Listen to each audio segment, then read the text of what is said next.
আগের ব্লগগুলোতে তো তোমরা দেখেইছো যে আজকে সারাদিন আমরা উজ্জয়িনের পরিক্রমা করেছি। সন্ধেবেলায় হোটেলে এসে ফ্রেশ হয়ে এখন আবার যাচ্ছি আমরা পরিক্রমা করতে। প্রথমেই এসেছি 24 খম্বা মাতা মন্দিরে। এসে দেখলাম এখানে আরতি হচ্ছে, দাঁড়িয়ে গেলাম আরতি দেখতে। আরতি দেখে তারপর এখান থেকে যাব মহাকাল করিডোরে।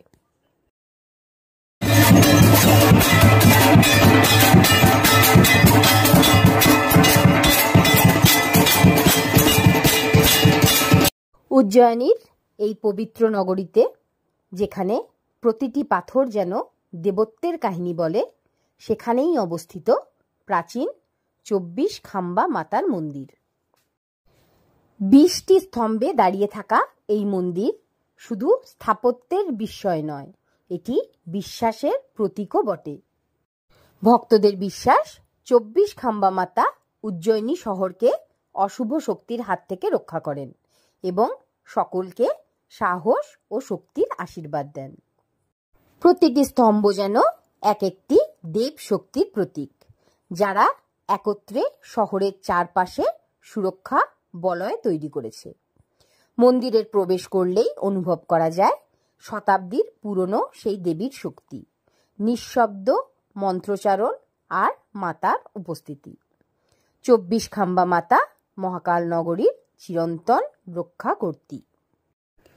অনেকক্ষণ ধরে দাঁড়িয়ে দেখলাম আরতি, ভীষণ সুন্দর আরতি। আর এই ছোট ছোট বাচ্চাগুলো একেবারে তালে তাল দিয়ে যেন হাতে ধরে ওদেরকে কেউ শিখিয়ে দিয়েছে কিভাবে আরতির বাদ্যি বাজাতে হবে। কেউ ঢাক বাজাচ্ছে, কেউ করতাল বাজাচ্ছে। ভীষণ জাঁকজমকভাবে হচ্ছে এই আরতি।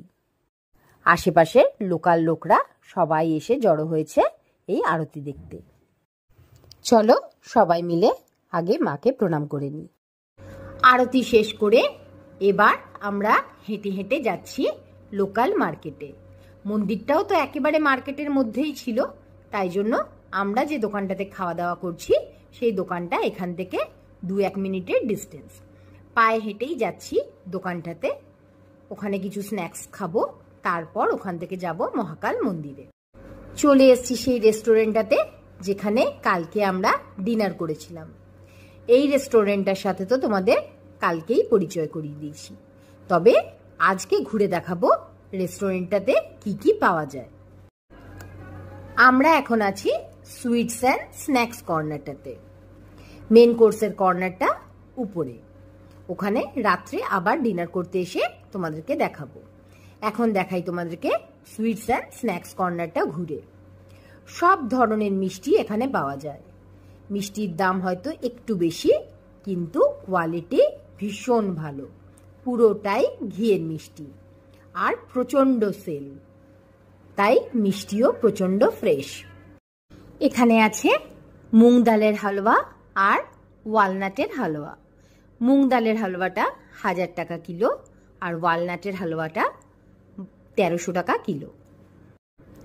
রাজস্থানী ঘেওয়ার থেকে নিয়ে সমস্ত রকমের মিষ্টি, সঙ্গে ঘিয়ের বেসনের লাড্ডু, বাকি সব লাড্ডু অনেক ভ্যারাইটির এখানে আছে।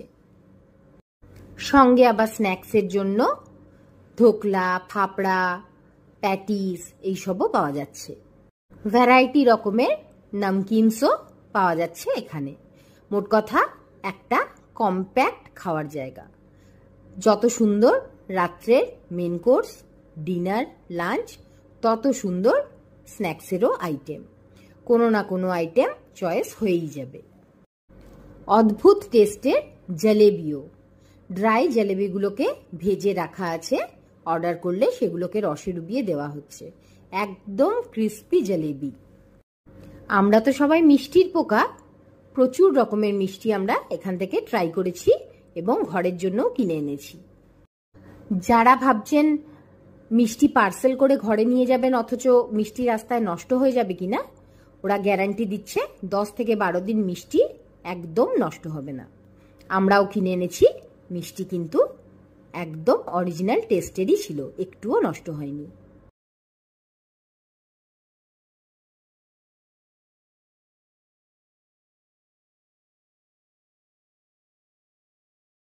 এই দিকে আছে কেসার দুধ, টিকি চাট, ফুচকা, জিলেবি, আরো অনেক কিছু। আর পাশে আছে কুল্লার চা। ভাই ট্রাই করলো ফাপড়া, সঙ্গে নিল চা, আর পালু নিল লস্যি। আমার দুধ খুব প্রিয়, তাই আমি যতবারই আসি ততবারই খাই এক গ্লাস কেসার দুধ। সুজয় ট্রাই করলো নতুন আইটেম প্যাটিস চাট। প্যাটিসের মধ্যে গ্রিন চাটনি, রেড চাটনি, সেউ ভাজা সবকিছু দিয়ে একটা চাটের মতো রেডি করে দিল। খুব খাস কিছু নয়, তবে খারাপও নয়। লাস্টে আমরা সবাই টেস্ট করলাম হালুয়া। মুগ ডালের হালুয়াটা দিয়ে একদম ঘি ঝরে পড়ছে। আগেও মুগ ডালের হালুয়া টেস্ট করেছি, এই টেস্টটা তো জানি, তবে নতুন যেটা টেস্ট করলাম সেটা হলো আখরোটের হালুয়া। সমস্ত রকম ড্রাই ফ্রুটস দিয়ে এই আখরোটের হালুয়াটা ভীষণ সুন্দর, একদম ইউনিক লাগলো খেতে। এখান থেকে যাব আমরা শ্রী মহাকাল করিডোর দেখতে। চলো দেখা হচ্ছে করিডোরে পৌঁছে। ফাইনালি এবার আমরা ছুতে পারলাম শ্রী মহাকালেশ্বর মন্দিরের মাটি। বিশ্বাসই করতে পারছি না দাঁড়িয়ে আছি শ্রী মহাকালেশ্বর মন্দিরের মাটিতে। এতবার আমাদের প্ল্যানিং হয়েছে আর এতবার আমাদের ক্যান্সেল হয়েছে যে ভাবতেই পারিনি যে সত্যি এবার আমাদের শ্রী মহাকালেশ্বর দর্শন হবে।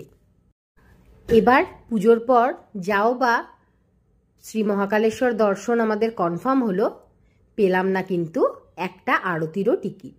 সেই জন্য আমাদের আরও মন খারাপ ছিল যে এত দূর যাব অথচ একটা আরতিও আমরা দেখতে পাবো না। বলে না, স্বয়ং মহাদেব যদি চান কেউ আটকাতে পারে না। হঠাৎ করে ভাইয়ের একটা লিঙ্ক আপ বেরোলো সিএম হাউসের সাথে। সিএম হাউস থেকে প্রোটোকল দর্শন করাবে আমাদেরকে এবং তার সঙ্গে সায়ন আরতি, ভস্ম আরতি দুটোরই পারমিশন করিয়ে দিল। সিএম অফিস থেকে লোক আসবে, আমাদেরকে নিয়ে ডাইরেক্ট এন্ট্রি করবে, কোনো টিকিটের দরকার নেই।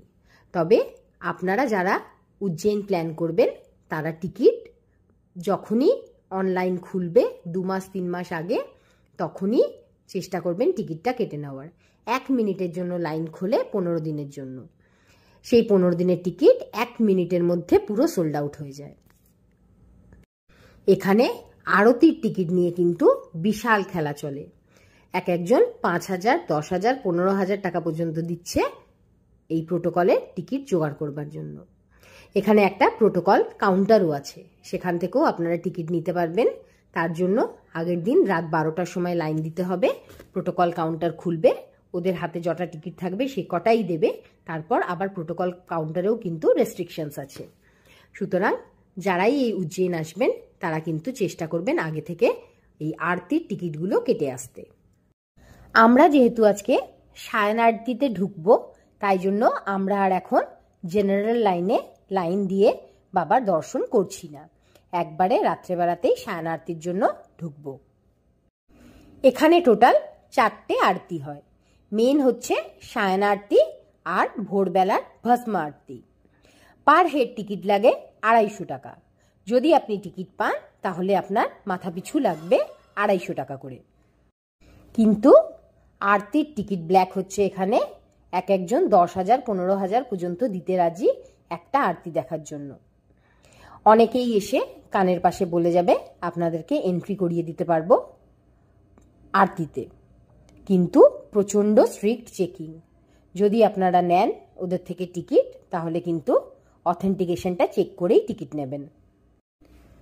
টিকিট অবশ্যই বুক করবেন উজ্জৈন মহাকালেশ্বরের অরিজিনাল সাইট থেকে, www.srimahakaleshwar.com থেকে। আমি আগে প্রচুর জ্যোতির্লিঙ্গ, প্রচুর শক্তিপীঠ ঘুরেছি। এত বিশাল আর এত সুন্দর করিডোর আমি আগে কোনো জ্যোতির্লিঙ্গ মন্দিরে দেখিনি, এমনকি কাশী বিশ্বনাথেও নয়। এই করিডোরটা বিশাল বড়, এক প্রান্ত থেকে আরেক প্রান্ত, হেঁটে একেবারে হাঁপিয়ে যাচ্ছি। প্রত্যেকটা দেওয়ালে দেখানো আছে পুরো উজ্জয়িনের ছবি। যা যা এই পবিত্র নগরীতে সারা জীবন ধরে হয়ে এসছে, যা যা আমাদের মাইথোলজিতে আছে, সেগুলো সমস্ত শ্রী মহাকালেশ্বর রিলেটেড এই দেওয়ালগুলোতে বানানো আছে। সারাদিন ধরে পরিক্রমা করে আজকে সকালে আমরা যে মন্দিরগুলো ঘুরেছি সেই মন্দিরগুলোরও সমস্ত হিস্ট্রি এই দেওয়ালগুলোতে দেখানো আছে। অসম্ভব সুন্দর লাগছে শুধু করিডোরটাতেই হেঁটে ঘুরতে। গরম প্রচণ্ড আছে, তবুও একটুও ক্লান্তি মনে হচ্ছে না। আর এক্সাইটমেন্টের তো কোনো প্রশ্নই ওঠে না, একেবারে ধরেই রাখা যাচ্ছে না এক্সাইটমেন্ট যে আমরা রাত্রে সায়ন আরতিতে ঢুকতে পারবো। এটা শুধু দেখাচ্ছি তোমাদের এন্ট্রি পয়েন্ট। এইভাবে লম্বা পুরো দেওয়ালটা চলছে যেখানে উজ্জয়িনের সমস্ত কিছু দেখানো হয়েছে। ওই যে দূরে একটা মন্দির দেখা যাচ্ছে লাইট জ্বলছে, ওটা হচ্ছে ভারত মাতা মন্দির। ওই মন্দিরটাও তোমাদেরকে দেখাবো। আর একটা ইনফরমেশন দিই, যারা আমাদের মতো গাড়ি নিয়ে উজ্জয়িন পরিক্রমা করতে আসতে চাইছেন তাদেরকে বলি, এই যে উপরে পার্কিংটা দেখা যাচ্ছে এটা হচ্ছে প্রোটোকল পার্কিং। আজকে যেহেতু আমাদের প্রোটোকল দর্শন আছে সেহেতু আমরা সোজা গাড়ি নিয়ে মন্দিরের ভেতরে এন্ট্রি করেছি। প্রোটোকল পার্কিংয়ে গাড়ি রেখেছি। রাত 12:30 অবধি আমাদের প্রোটোকল পার্কিং খোলা আছে। কিন্তু যারা প্রোটোকল পার্কিংয়ে নয় নর্মাল টিকিটে আসবেন তাদের জন্য পাশেই একটা বিশাল বড় এরিয়া জুড়ে করা আছে পার্কিংয়ের জায়গা। এখানে পার্কিংয়ের কোনো প্রবলেমই নেই। ঘন্টা পিছু 30 টাকা করে নেয় পার্কিং, পেড পার্কিংগুলো। এখনো পর্যন্ত এতটা হেঁটে শুধুমাত্র শেষ করতে পারলাম করিডোরের একটা পার্ট। এসে পৌঁছালাম মাঝখানটাতে। এটা হলো শুধু মেন গেট দিয়ে এন্ট্রি করে যে করিডোরটা পড়বে শুধু সেটা। এরকম আরও অনেকগুলো গেট আছে। ওপরে লাগানো আছে অনেকগুলো জায়ান্ট স্ক্রিন। দেখানো হচ্ছে লাইভ একেবারে মন্দিরের ভেতর থেকে। দর্শন পেলাম শ্রী মহাকালেশ্বরের। প্রথমেই স্ক্রিনে দেখে ভক্তি ভরে আগে প্রণাম করে নিলাম। তোমাদেরকেও হয়তো ভেতর থেকে দেখানো সম্ভব হবে না, আপাতত তোমরা মহাকালেশ্বরের দর্শন এই জায়ান্ট স্ক্রিনে করে নাও। যদি রাত্রেবেলায় ভেতরে ঢুকে মোবাইল ইউজ করতে পারি তো অবশ্যই লাইভ দেখাবো তোমাদেরকে সায়ন আরতি।